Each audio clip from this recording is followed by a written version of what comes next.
Bismillahirrahmanirrahim. Babu hukmi, bab hukumnya wulugil kalbi, jilatan anjing atau air liurnya anjing. Bapak Ibu yang kami hormati, hadis yang akan kita bahas tentang bagaimana hukumnya jilatan air liur anjing. Ini kan membahas tentang najis ya. Ada, kalau mungkin di pelajaran sekolah itu kita mengenal jenis-jenis najis. Ada najis mukofafah, ada najis mutawasito, ada najis mugolado. Najis yang ringan, yaitu kencingnya bayi laki-laki yang belum makan, kecuali hanya air susu. Maka cara mensucikan cukup diguyur, cukup disiram, kemudian beol, darah, dan lain-lain, termasuk kategori najis mutawasitoh. Kemudian ada najis yang berat yang disebut dengan najis mugolado. Najis yang berat, najis yang besar, yaitu air liur anjing atau jilatan anjing. Maka cara mensucikan alat yang atau apapun benda yang dijilat oleh anjing, maka secara khusus. Maka kita lihat hadisnya. Haddatsana Zuhair ibni Harbin, haddatsana Ismail ibni Ibrahim, an Hisham ibni Hasan, an Muhammad ibni Sirin, an Abi Hurairah radhiyallahu anhu. Qala bersabda siapa Rasulullah sallallahu alaihi wasallam, tahuri inai ahadikum, tahuri adapun mensucikannya, inai ahadikum wadah salah satu kalian, idza walagha ketika menjilat, fihi di dalam wadah atau apapun, mungkin benda atau yang mungkin kulit kita atau mungkin pakaian kita, ayak silahu, bahwa membasuh pada wadah sab'a marotin 7 kali. Ulahuna adapun pertamanya 7 kali iku bitorobi dengan pasir atau tanah. Rawahu Muslim, Kitabu Toharoh. Bapak Ibu yang kami hormati, hadis dari Abu Hurairah, Nabi bersabda, adapun cara mensucikan pakaian atau mensucikan wadah yang ingin kita gunakan, apakah wadah minum, apakah wadah piring atau apa dari anjing, kecuali wadah yang memang sudah kita buang ya nggak perlu dicuci. Ini masih wadah yang dijilat anjing kemudian mau kita gunakan. Atau ya tadi mungkin kita yang kejilat anjing. Kadang-kadang ini juga pernah ngalamin itu, bertamu pada rumah yang di situ ada anjingnya. Anjing itu kan kadang-kadang kalau ada orang baru kan diambus-ambus begitu. Nah, jilatannya itu najis, maka katakan najis mugolado. Maka kalau wadah atau apapun yang kena jilatan itu kemudian ingin disucikan, nah ingin kita pakai bekasnya, maka dibasuh dengan 7 kali basuhan. Kalau dalam hadis ini salah satu dari 7 basuhan tadi dicampur dengan pasir atau tanah. Bekasnya jilatan tadi gosok-gosok dengan pasir atau abu atau tanah. Setelah itu dibilas, dihitung 1, terus dicuci, sabuni 2 sampai 7 kali.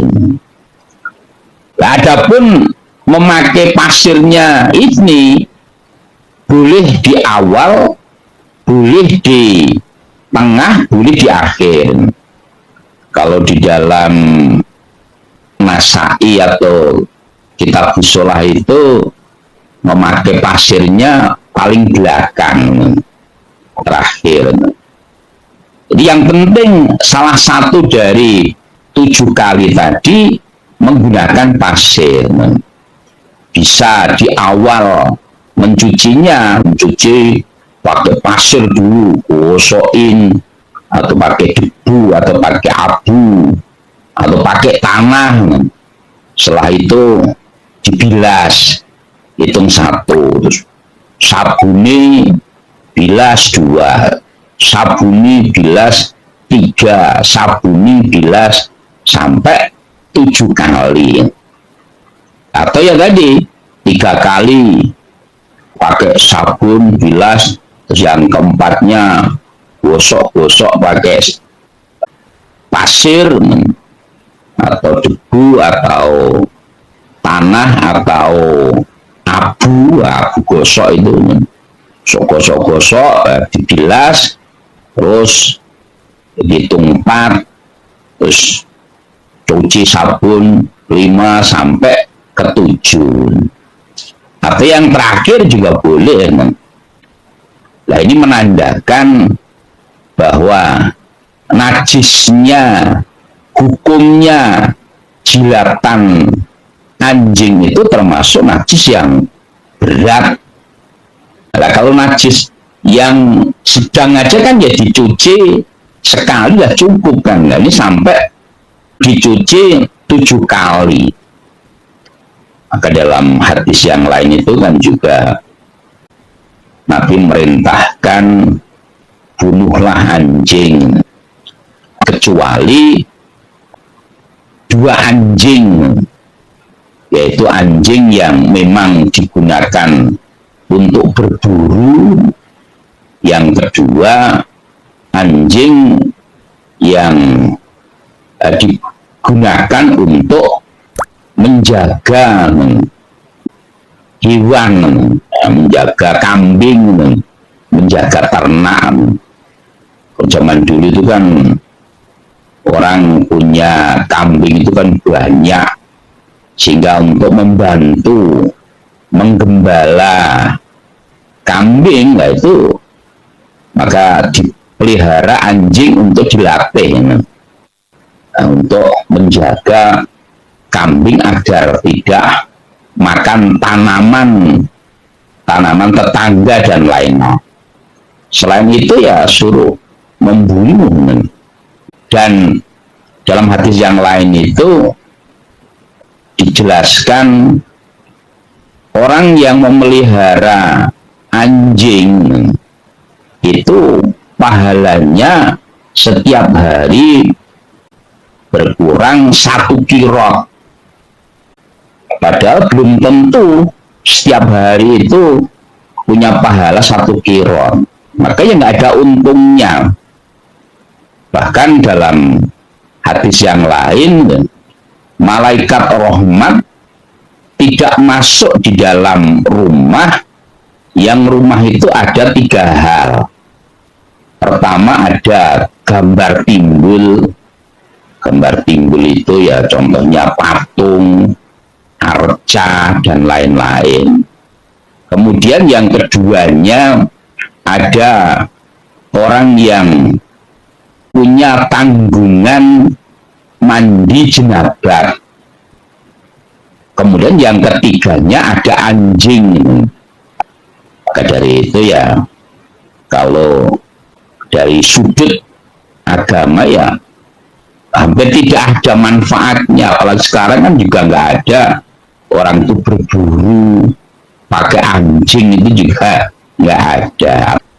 Dan yang lebih juga bahaya ya tadi, kalau kena jilatan anjing itu termasuk najis yang berat, najis mugholandoh, najis yang cara mensucikannya tidak cukup hanya dibasuh sekali, bahkan harus dibasuh 7 kali. Baik, kita lanjutkan. Babu toharotil lu'abin, bab sucinya lu'abi, air liur, mayu, kalau apa-apa yang dimakan lahmuhu, dagingnya. Bab sucinya air liur hewan yang dagingnya halal dimakan. Jadi kalau tadi kan memang secara hukum hewan itu yang haram untuk dimakan ya kotorannya najis, termasuk tadi jilatannya juga najis, termasuk anjing tadi. Namun hewan yang halal dagingnya, maka air liurnya itu tidak najis, suci. Contohnya air liur sapi, air liur kambing, air liur kebu, air liur domba. Nah, kita lihat babnya. Hadasana Kutaibah qala hadasana Abu Awana an Qatadah an Sahr ibni Kausar an Abdurrahman ibni Ghammin an Amr ibni Haris anna Nabiya, sesungguhnya Nabi Sallallahu Alaihi Wasallam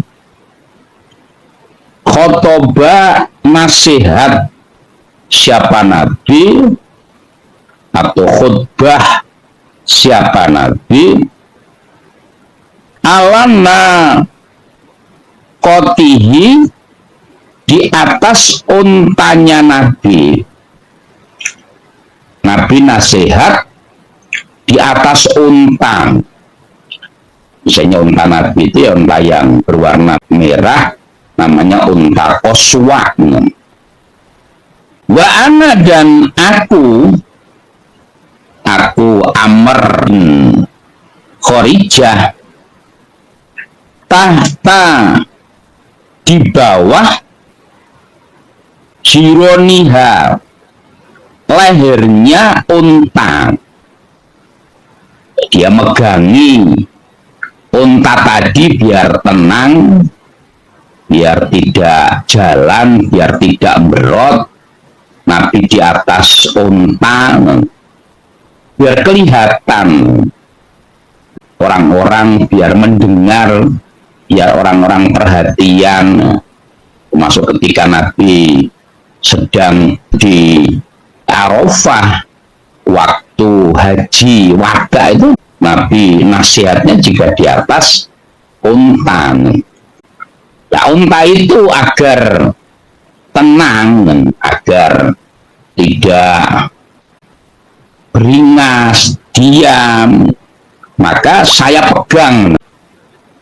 Bahia dan unta iku takek so'u mengunyah bi jirotiha dengan kunyahannya. Maksudnya mengunyah dengan kunyahannya itu, kalau orang Jawa itu ngayemin. Jadi sudah selesai makan, namun makannya di gitu, namanya ya ngayemi lah.